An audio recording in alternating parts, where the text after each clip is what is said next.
इंसान की समझ सिर्फ इतनी है कि उसे जानवर कहो तो वो नाराज हो जाता है और शेर कहो तो वो खुश हो जाता है। आज आपको एक नाविक की कहानी सुनाती हूँ मैं। एक दिन की बात है, एक बहुत बड़ा अमीर आदमी जो है, जैसे मिनरल वाटर की फैक्ट्री एक गांव में बहुत दूर लगानी थी, वो चला उस साइट को देखने के लिए अपनी गाड़ी से। जब वो नदी के पास पहुंचा तो उसे, अगर वो पूरा चक्कर नदी का लगा के आता जहाँ पे उसको अपनी फैक्ट्री लगानी थी, तो उसे 8 घंटे का समय लगता। उसने सोचा कि मैं नदी को पार करके वहाँ थोड़ी ही देर में पहुँच जाऊंगा, मेरे लिए समय बहुत कीमती है, मैं क्यों 8 घंटे समय बर्बाद करूँ। उसी नदी में एक छोटी सी नाव थी, उस पर एक जो नाव चलाने वाला बैठा था। उसने उससे पूछा, भैया क्या आप मुझे उस पार ले चलेंगे। नाव वाला बड़ा खुश हो गया। उसने कहा, हाँ मैं आपको ले चलूंगा। वो बैठ गया। थोड़ी देर शांत रहने के बाद उसने नाविक से पूछा, क्या तुम कभी शहर गए हो।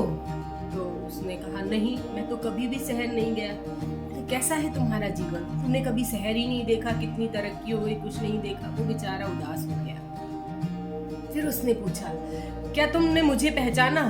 तो बोला, नहीं साहब मैंने नहीं पहचाना।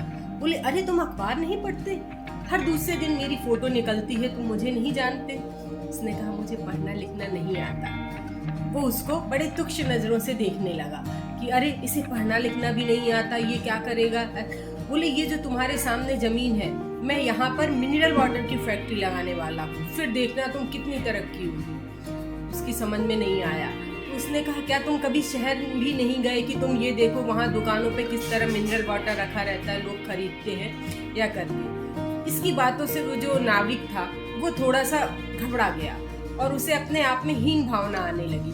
और जैसे ही उसका ध्यान नाव की तरफ से हटा, वैसे ही एक पत्थर से नाव टकरा गई। नाव टकराते ही नाव में पानी भरने लगा। वो समझ गया कि अभी हम बिल्कुल बीच में हैं, जहाँ नदी की गहराई भी बहुत है और मैं नाव को नदी के किनारे तक नहीं ले जा सकता। नाव डूब रही थी। वो जो बिजनेसमैन उसमें बैठा हुआ था, उसने उससे कहा, क्या बात है। उसने कहा, साहब आपको तैरना आता है, क्योंकि नाव डूब रही है, मैं तो कूद जाऊंगा। उसने कहा, नहीं नहीं मुझे तैरना नहीं आता है, तुम कैसे भी करो मेरे प्राण बचा लो, तुम मुझे वहां तक ले चलो, मैं तुम्हें बहुत सारी चीजें दूंगा। उसने कहा, साहब मुझे तैरना ही नहीं, दूसरे को बचाना भी आता है, बस आप मुझे कस के पकड़ लीजिए, मैं आपको सुरक्षित नदी के उस पार पहुंचा दूंगा। उसने वैसा ही किया और उसको नदी के उस पार सुरक्षित पहुंचा दिया। इसीलिए कहते हैं, कभी किसी का मजाक मत उड़ाओ, क्योंकि एक छोटा से छोटा व्यक्ति भी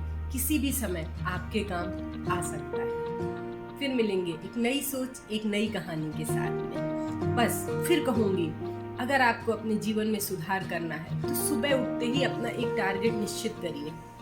आज मुझे ये अचीव करना है, और सारा दिन उस टारगेट को पाने के लिए अपनी मेहनत करते रहिए। आप देखेंगे कुछ दिन कठिन आप लोग को लगेंगे, लेकिन धीमे धीमे आपकी ये आदत हो जाएगी और आपका जीवन बदलने लगेगा। मैंने